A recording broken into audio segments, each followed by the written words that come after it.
A computer is a machine that can be programmed to carry out sequences of arithmetic or logical operations automatically.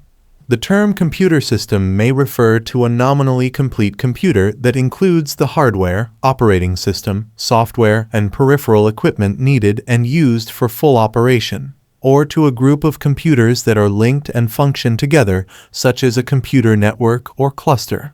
Early computers were meant to be used only for calculations. Simple manual instruments like the abacus have aided people in doing calculations since ancient times.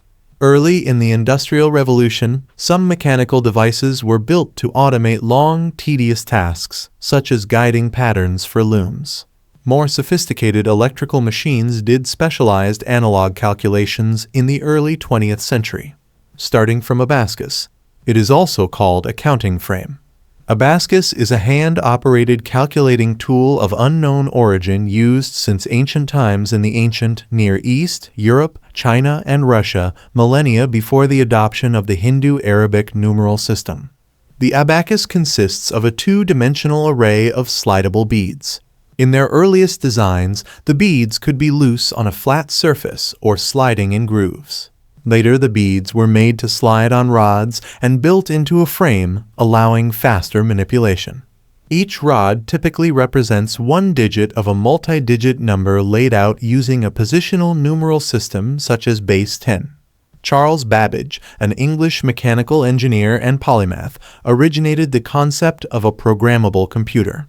Considered the father of the computer, he conceptualized and invented the first mechanical computer in the early 19th century. After working on his difference engine, he announced his invention in 1822. In 1833, he realized that a much more general design, an analytical engine, was possible. The input of programs and data was to be provided to the machine via punched cards. For output, the machine would have a printer, a curve plotter, and a bell. The machine was about a century ahead of its time. All the parts for his machine had to be made by hand. This was a major problem for a device with thousands of parts.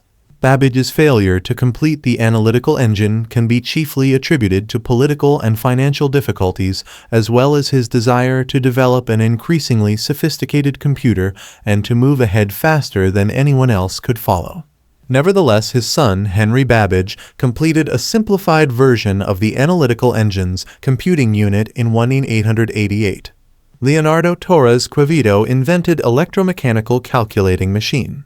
During the first half of the 20th century, many scientific computing needs were met by increasingly sophisticated analog computers which used a direct mechanical or electrical model of the problem as a basis for computation. However, these were not programmable and generally lacked the versatility and accuracy of modern digital computers. The first modern analog computer was a tide predicting machine invented by Sir William Thomson in 1872. By 1938, the United States Navy had developed an electromechanical analog computer small enough to use aboard a submarine. This was the torpedo data computer, which used trigonometry to solve the problem of firing a torpedo at a moving target. During World War II, similar devices were developed in other countries as well. Early digital computers were electromechanical. Electric switches drove mechanical relays to perform the calculation. The Z2, created by German engineer Konrad Zuse in 1939 in Berlin, was one of the earliest examples of an electromechanical relay computer. In 1941, Zuse followed his earlier machine up with the Z3, the world's first working electromechanical programmable, fully automatic digital computer. The Z3 was built with 2,000 relays, implementing a 22-bit word length that operated at a clock frequency of about 5 to 10 Hz. Zuse's next computer, the Z4, became the world's first commercial computer. After initial delay due to the Second World War, it was completed in 1950 and delivered to the ETH Zurich. Purely electronic circuit elements soon replaced their mechanical and electromechanical equivalents at the same time that digital calculation replaced analog. The engineer Tommy Flowers, working at the Post Office Research Station in London in the 1930s, began to explore the possible use of electronics for the telephone exchange. In the U.S., John Vincent Adays and Clifford E. Berry of Iowa State University developed and tested the Adays-Berry computer in 1942, the first automatic electronic digital computer. A vacuum tube computer, now termed a first-generation computer, is a computer that uses vacuum tubes for logic circuitry.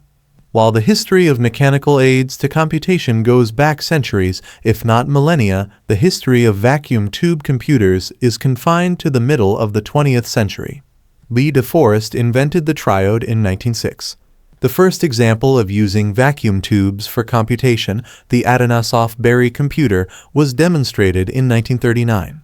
Vacuum tube computers were initially one-of-a-kind designs, but commercial models were introduced in the 1950s and sold in volumes ranging from single digits to thousands of units.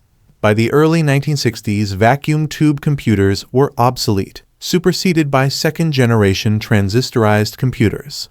Early computing machines had fixed programs. Changing its function required the rewiring and restructuring of the machine. With the proposal of the stored program computer, this changed.